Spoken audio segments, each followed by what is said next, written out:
The Sci-Fi Field Guide wishes to make it clear that to the extent you choose to follow any advice, suggestion, or instruction mentioned in this program, it is at your own risk. I am the Sci-Fi Field Guide. I contain important information on how to survive unexplained phenomena. You have selected UFOs. If you have done so because you are currently being abducted, it's too late. I can't help you. Alien craft, often called UFOs, can intimidate, probe, abduct, injure, or even kill you. You may be able to avoid this with the information I'm about to give you now. I am the Sci-Fi Field Guide to UFOs. What time of day is the encounter taking place? Is there any weather to contend with? Is it clear? Is it windy? Is it cloudy? Is it nighttime? In the last 5 to 10 years, the predominance of sightings seem to be formations of V's, triangles, and similar objects. There have been so many UFO sightings that nearly everyone out in the world knows what UFOs are about. They may think they're positive or negative, but there's not an unknown anymore.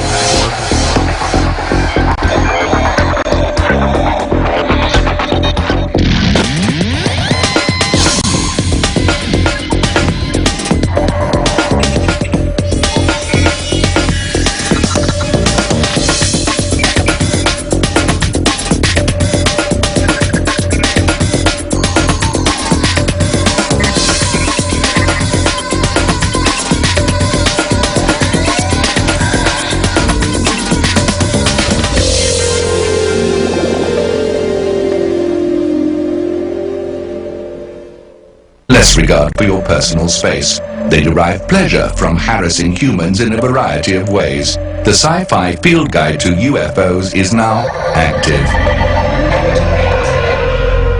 Distant Encounter 1. Balls of light. Commonly seen by pedestrians, airline pilots, and space shuttle astronauts. Well, if you look at all the shapes that UFOs are reported at around the world, about 99% fall into about 8 categories. And the first category are basically the light forms.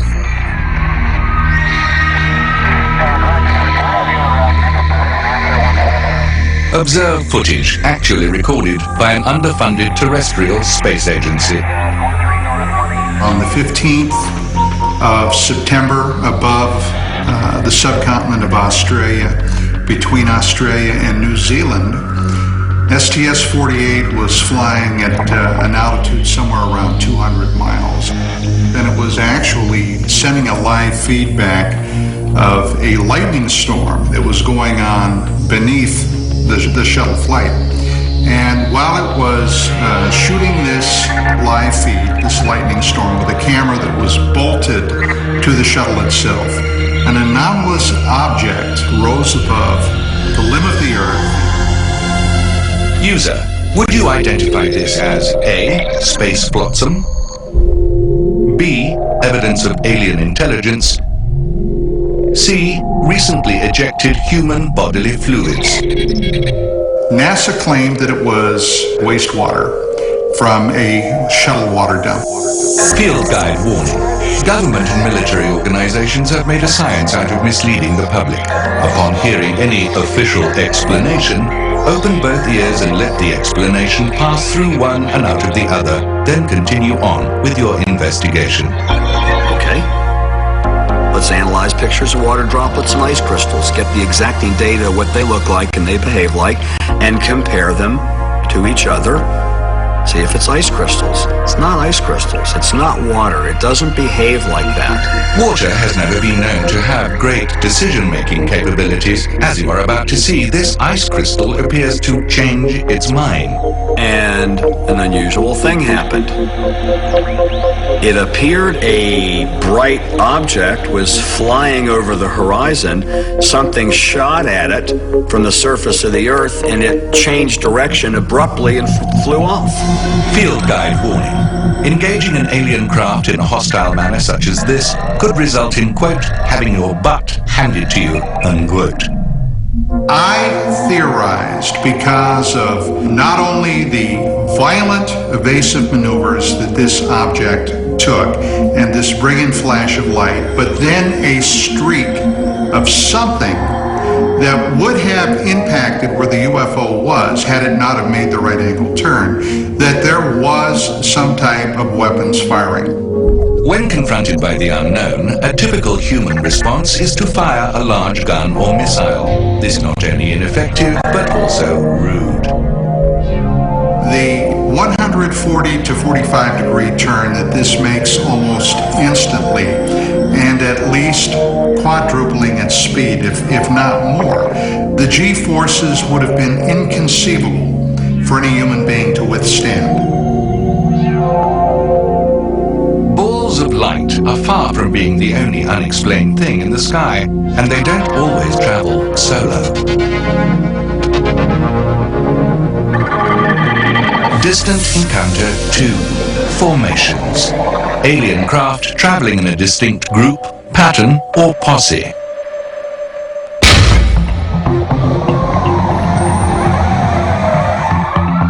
Many people who were awake that night, 12:30 a.m. of July 15, Sunday of July 15, they were kind of, they discovered suddenly a strange formation in the sky. It was a Saturday night and we were barbecuing with my neighbors next door, Ginny and Frank. We were at Diane's party, and what appeared before my eyes in the sky was a stream of lights and a V-shaped formation. Did you hear me? Alien craft commonly fly in a horizontal wedge or diamond formation in an attempt to disguise themselves as migrating birds. This fools no one. And I didn't know what it was. I said to myself, I was like, they can't be airplanes because they're flying too close together. I didn't think they were jets because they were flying too slow. It is believed that alien craft utilize anti-gravity propulsion to hover or instantly change location.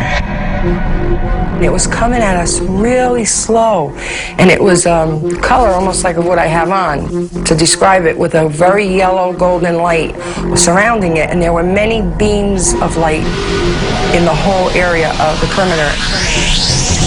These beams of light are either part of the craft's propulsion or entertainment system. They would change the formation, and they went in the shape of a Big Dipper, and then they was like in straight lines. We have people who were driving in the freeway. We have police officers who start to respond to many calls. The calls in the Carteret Police headquarters start to ring as crazy at that time. And at one point, my neighbor was like, what's falling out of it? It looked like these balls just falling out of it, and then some of them just like took off. They just like disappeared. These unmanned probes are usually sent to scan, collect data, and even, it is believed, transmit empathic messages. Whatever it was like becoming peace. Whatever it was, serenity. It was very peaceful. I wasn't alarmed. I wasn't scared. I wasn't afraid.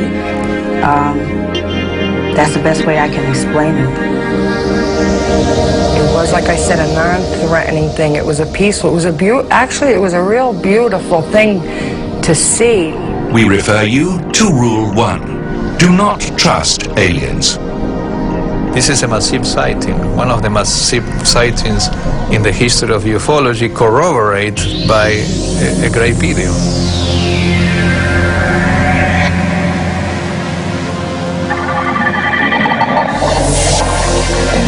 Distant Encounter 3, UFO Wave. A sighting involving a large number of craft or witnesses.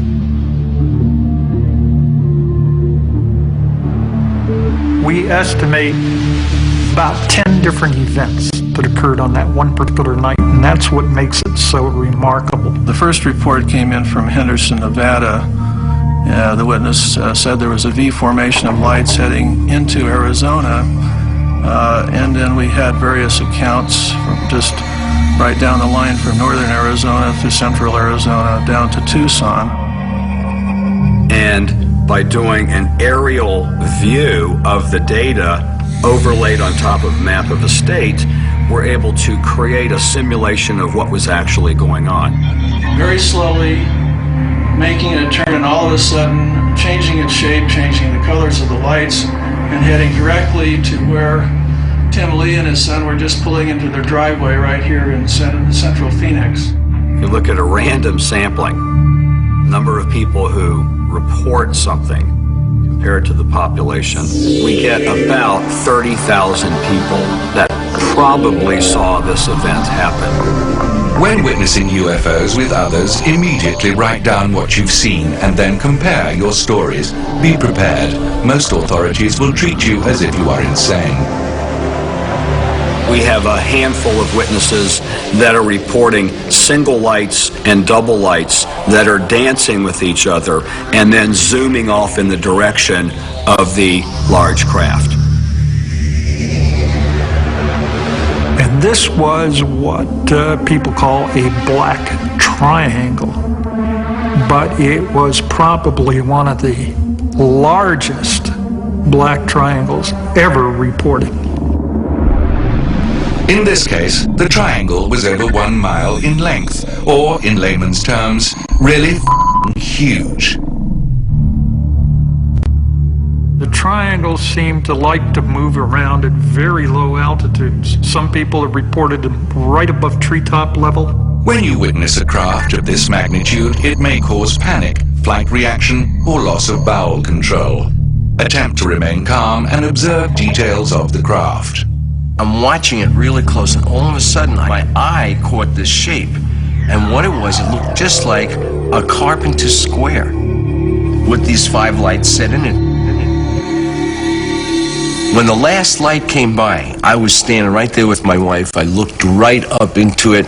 I had nothing else in my mind. It looked like I was looking in a hole of white fluorescent light without any glass on the top of it. It was like held in there by some kind of force, and it was really the most beautiful white light you ever saw. Field guide warning. This is an inappropriate response. Staring directly into the lights of a UFO is often a precursor to abduction. If you are caught in a light, try to clear your mind and send out mental images that you wish to be left alone. If you do wish to be abducted, stare directly into the light and adopt a come-hither look. It was by and large an uplifting, exhilarating, even insightful experience for these citizens. At the same time, clearly the government was given a message through the military that there was a force at hand that was so far superior to anything they had that there was no question of don't even bother trying to oppose us.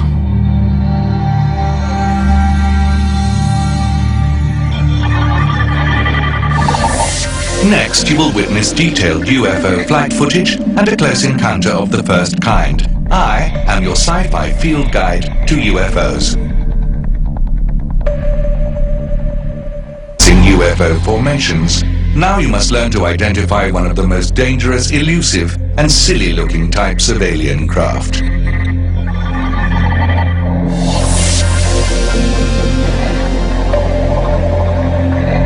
Distant Encounter 4. Discs or cylinders seen in daylight.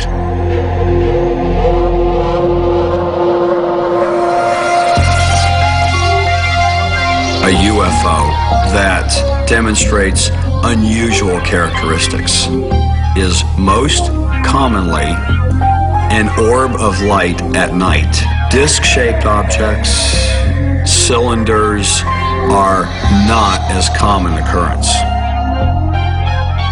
1996 in Colorado, Tim Edwards and his daughter are outside. His daughter sees something up in the sky that's very interesting to her. And when I looked up, I seen something just flying, like hovering over our house. And I told my dad, but he didn't believe me. He didn't listen. Daylight discs are often spotted near the sun. Rule number 2. Do not stare into the sun. You will fry your retinas, and your chance of seeing an alien craft will be greatly diminished. I looked up and I seen a very intense white light coming in from the west. it appeared as a super intense, highly energized white light, like in the shape of a tube, moving in from the west. It appeared to almost be stepping or walking across the sky. He just stops, and then, you know, it's not... Yeah, I know. It's erratic. Erratic as hell. It ain't no kind of aircraft, I'll tell you that. This is an object at least a half a mile long, 60 to 80,000 feet in the air, jumping all over the sky. It's not Tim jumping the camera. It appeared at first to be cylindrical, but over time it looked like perhaps it was, as Tim was seeing with his eye, that it was an enormous disc that we were seeing on edge. This witness was fortunate. Cylindrical UFOs can be up to 15 miles long, and those inside do not appreciate being seen. Few witnesses who have seen them up close have survived. The craft itself was so incredible. In view with the binoculars, it almost looked like the craft could be living. It was, you know, it was that mind-boggling. Field guide warning. When one's mind is boggled, one can easily mistake conventional aircraft for a UFO. Always check carefully for corporate logos. Very few alien craft have these. I got a visual of a sphere surrounded by a Saturn ring, almost like the impression of a wheel within a wheel, and the Saturn ring itself had the double row of windows in it. It appeared to be surrounded by an envelope or an environment of a real light gray haze wherever it moved in the sky. Witnessing your first alien craft can be disorienting and humbling. Be prepared to have your perceptions of humanity's place in the universe shattered. People say they have close encounters that, you know, that leaves no doubt that, you know, what they've seen is not just a strange light in the sky, but is actually visitors from another world. It's a very spiritual and life-changing event. Spaceship grow bigger like that? Huh? Dad, can a spaceship grow bigger like that? Huh?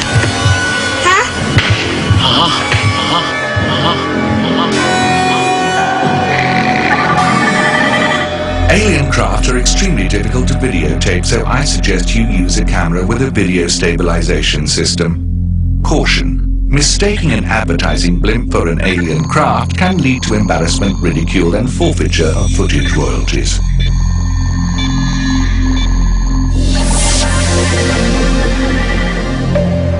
Close encounter of the first kind.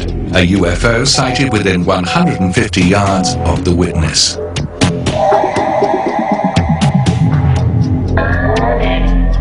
Admitting to a UFO encounter may result in humiliation, a marked reduction in interest from the opposite sex, and you may even have trouble securing bank loans or video rental cards. The following witness has wisely requested that his identity remain anonymous.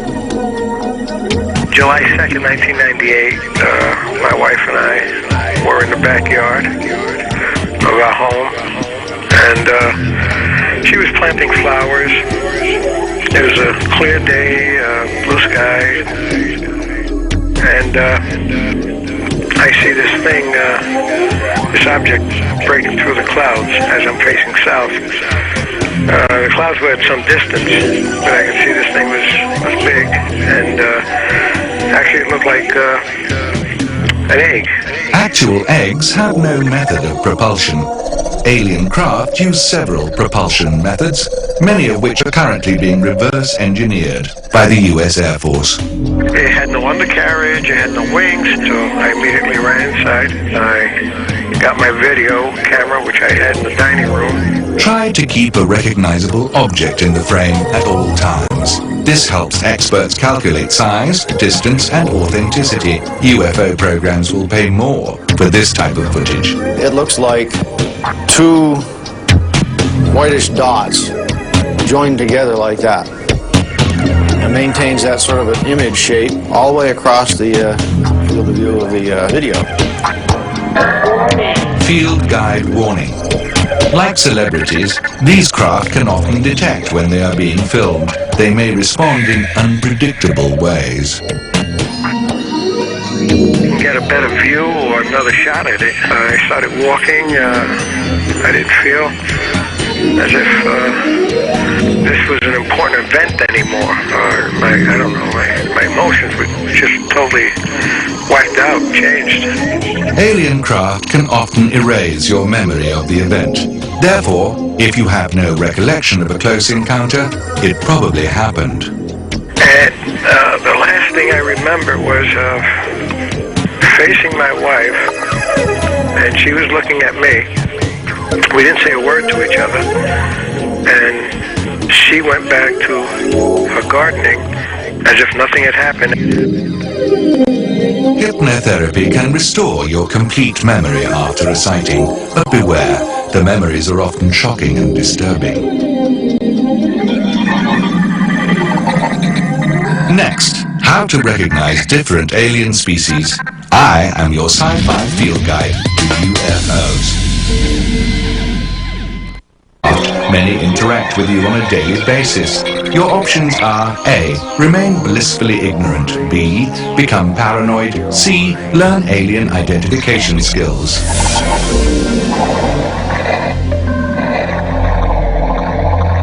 Close encounter of the second kind. UFO interaction that leaves behind physical evidence.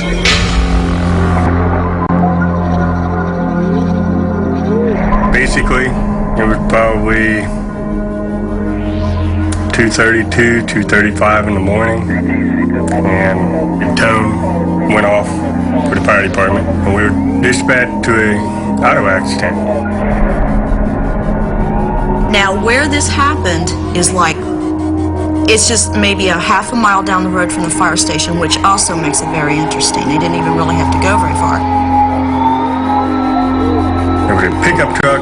He was in the middle of the intersection, and then right to the passenger side of it at the door, there was a bluish gray, white, light blue object that was glowing.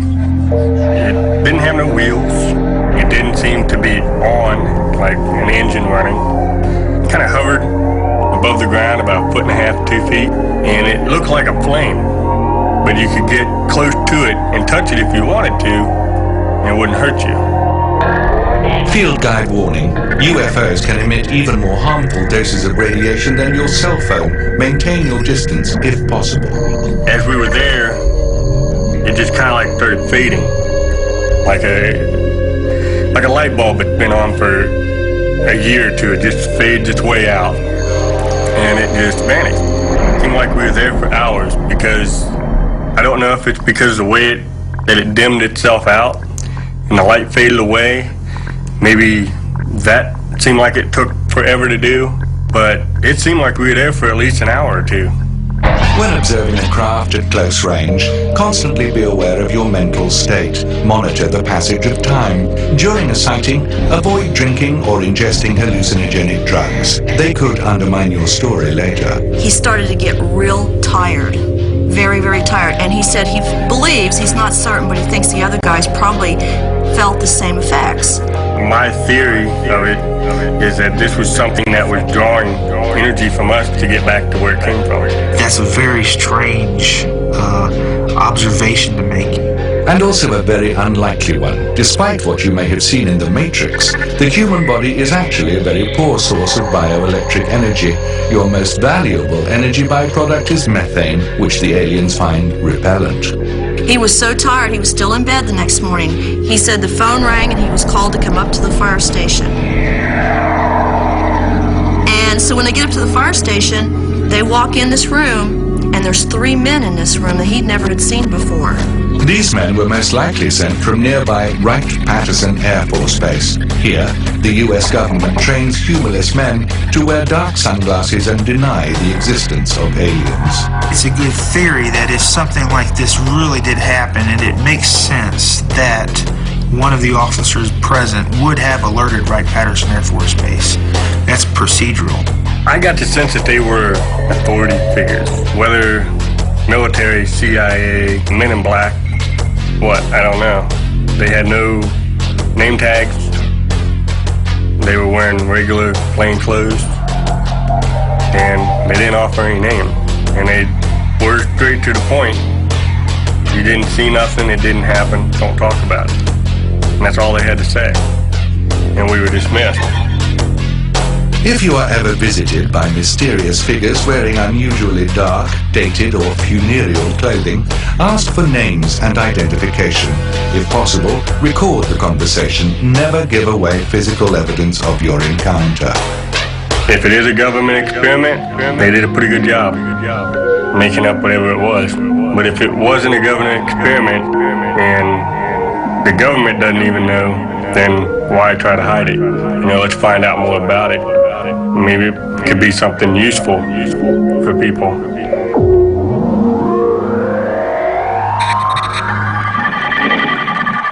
Do you think you may be an abductee? Here are some things to look for. Recurring dreams about aliens or UFOs, episodes of missing time or memory loss, strange phobias, or an overwhelming fear of a particular location, a sudden sexual attraction to livestock. If so, touch the screen.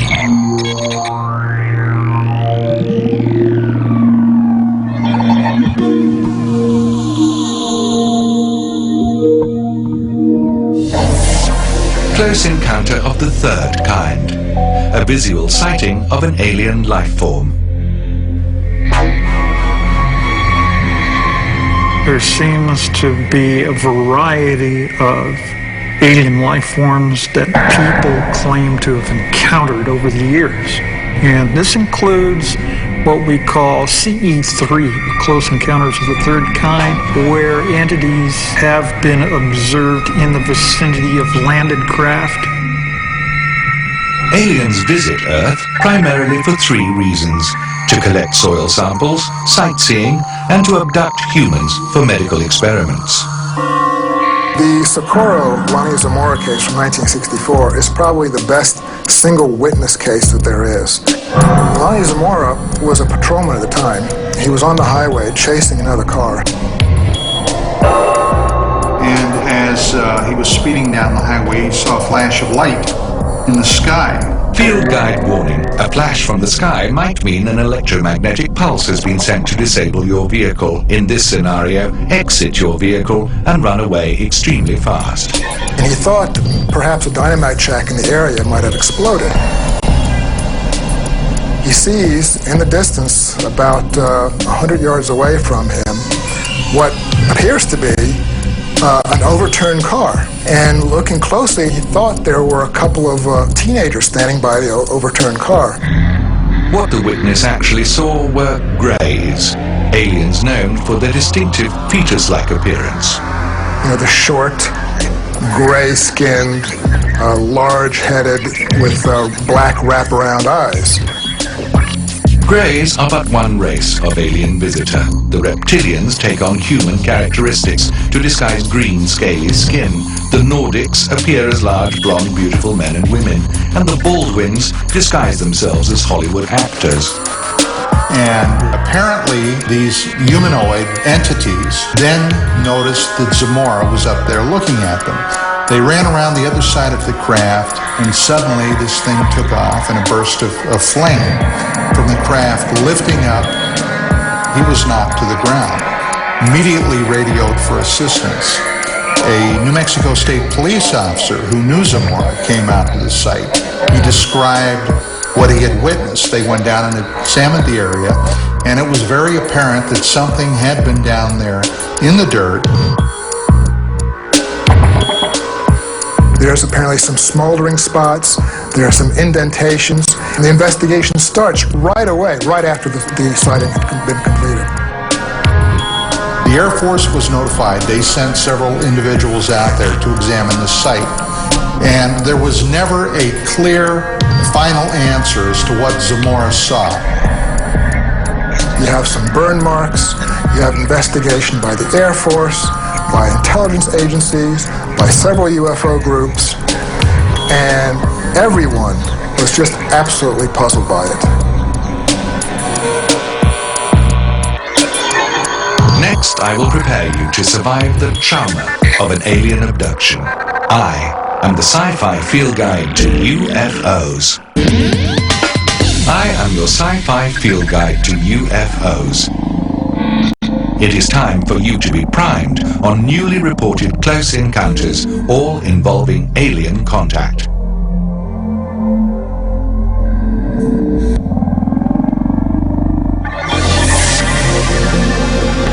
Close encounter of the fourth kind. An unprovoked alien encounter resulting in the abduction of one or more human subjects. Under hypnosis, it all came out. I mean, this full-blown, very traumatic, very emotional memory of this blue light coming through my ceiling. And the next thing I knew, that light's gone and there's a white light all around me, and I'm on a table. Please recall Rule 1. Do not trust aliens. This is why. When I was finally able to look around the room, I was screaming, everyone's looking at me, everyone's looking at me. It's very interesting that the terror that people feel when they see these figures for the first time, terror is immense. They had very long arms, they had white robes on, and big white heads and big black eyes. About 85% are this typical gray type. It's the very large head, huge black eyes. They're hairless. The skin is a whitish gray. 2 tiny holes for nostrils, a slit mouth. The next thing I knew, my knees were going apart. There was no one pulling my knees apart. They were just going apart. There is an interest in the reproductive system. And this is not sexual. It's more a straight clinical kind of reproductive series of processes. Something was inserted in me. I actually had like a flash image of the gadget that they used. And I actually saw what I can only describe as a very small fetus inside this contraption. There is a simple genetic reason why aliens need your reproductive organs. The ETs are creating a hybrid with us, and they impregnate you with part of your own DNA and part of theirs. Part of the speculation is that they have reached some sort of evolutionary dead end, and they need to revivify themselves by some sort of, let's say, infusion of more primitive vitality that they get from us. Without asking, the aliens will implant you with a small tracking device that will monitor your location. In Earth vernacular, alien LoJack. When I woke up in the morning, I actually had pain on my shoulder. And in some cases, the person might recognize the next day that they have a scar or a scoop mark, which is a round depression as if a layer of cells has been scooped away. I went and looked in the mirror, and there was this little mark on my shoulder, like an inch long scar, incision, cut, whatever you want to call it. Alien implants are often shaped like a capital T and are surrounded in the body by a dark grey membrane. They are most often found in parts of the body with an abundance of nerve endings. No, not there.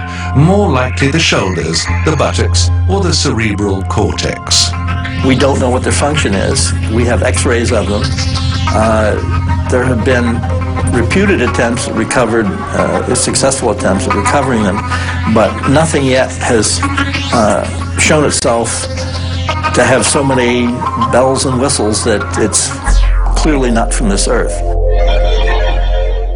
You should have in your field guide investigation kit a tape recorder, notebook for interviews and sketches, Ziploc plastic bags to gather evidence, a compass to measure direction and electromagnetic energy, 2 flashlights, a pen light and a larger beam for signaling incoming craft, a tripod for your camera, night vision binoculars, and Vaseline for anal probe.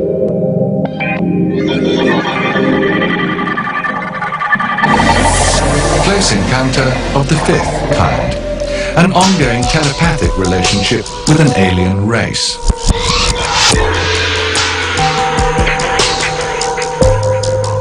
It seems to me that certain people have a talent for ESP.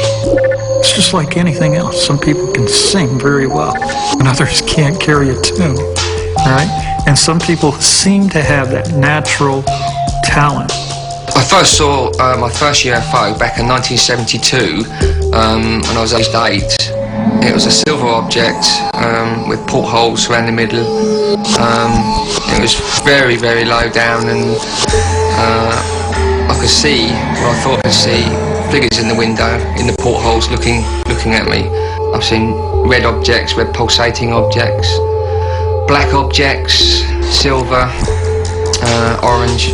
Some of the objects seem to exhibit almost a morphing effect. It's almost like they're continuously moving and changing, like some living creature that expands and twists and moves. It's very bizarre. These encounters are often experienced by children. They are more open to telepathy, and the aliens know that adults will not believe them anyway. CE5 witness Anthony Woods has shared his experiences with his brother-in-law, Tony Clark. Well, when Tony told me about his first sighting when he was a young boy, I just thought it was very impressive. I didn't really have any doubts. I knew he was being very genuine. If you are contacted, you will receive telepathic messages that tell you when and where a UFO is going to appear. Rule 3. Aliens are never late. The feeling you have when you feel that something's going to appear, it's very hard to describe. It's just a feeling that they're going to be there. It's almost like something is going to arrive. You may be tempted to believe that you are going insane. This may be the case, although many sane people have experienced this method of alien communication.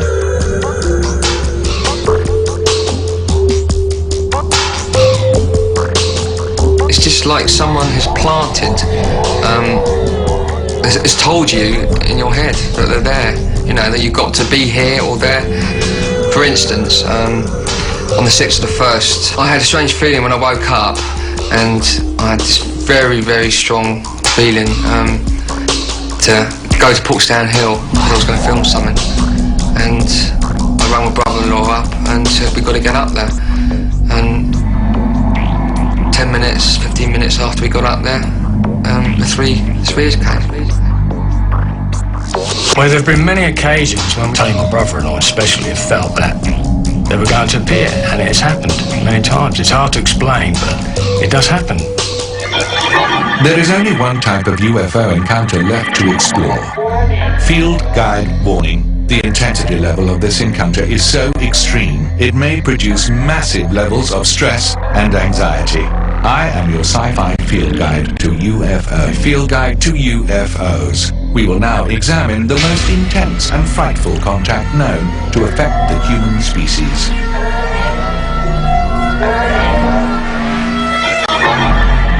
Close encounter of the sixth kind.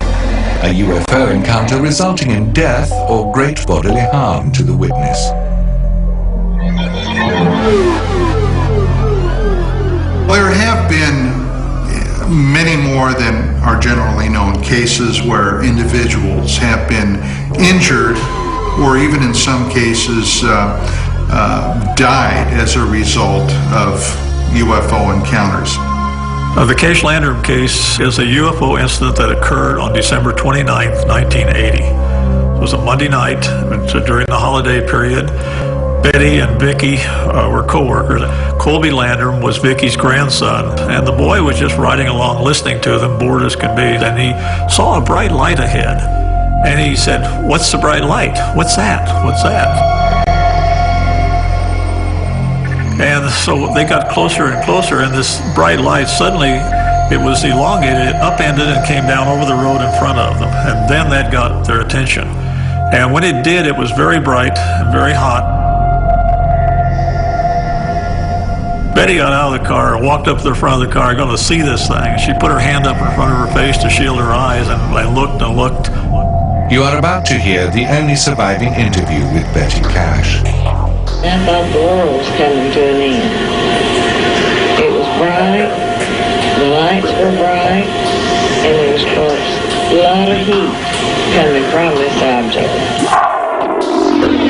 As Betty exited the car, she was exposed to intense heat and extremely high levels of radiation. We calculated she was outside the car 7 to 10 minutes. And all the time, this huge diamond-shaped object, it was extremely brightly lit. It glowed. It didn't have beams on it. It also lit up the surrounding trees. They thought it was going to burn up the forest around them. They started off down the road again, and about 3 miles later, they had to make several turns, and they intersected the same trail of the big object and several helicopters and stopped again. I counted 23 helicopters around and about the object. They were far away, but yet they were low enough, and we sat there and watched them till they got over the car. Not unexpectedly, the US military denies ever using helicopters to attempt to capture alien craft. And as they flew off in the distance, they watched it leave, and then they went back to their home. Before I got home, I was sick headache, and I had big knots coming up on the back of my neck and on my head. I was just deadly sick. Betty was exhibiting the first signs of extreme exposure to a type of radiation not found on Earth. And over the next 2 hours or so, she started getting blisters, water blisters on her face and up into her hairline. And by morning, her eyes were nearly swollen closed from the water blisters and the like. And they treated her with everything they could. They gave her pain medicine to calm the pain. She had horrible headaches, the burning, the sickness, the weakness from no food. At the end of the 12 days, the 3 doctors told me that they still had no earthly idea of what it might be. We had an object that we couldn't identify, and we thought, well, surely the government can because they had helicopters up there. The military's mission that night, however, was not to protect individual citizens, but to capture significant technology from the craft for its reverse engineering program. So we filed a claim against the government. What is said was, in effect, is that this object harmed them. This object was known by the government, and there were government vehicles with it, and the government has responsibility for maintaining citizen welfare. The case was literally never heard. The claim was just kind of rejected out of hand, so there was no data ever presented. I know for a fact that every object, whatever it may be, is caused by illness. We never did help them medically as a result of the bottom line. And 18 years to the day, Betty Cash died. It was really strange. On December 29th, she died. And that's kind of eerie, like she held on. She just held on and waited until she couldn't do it anymore.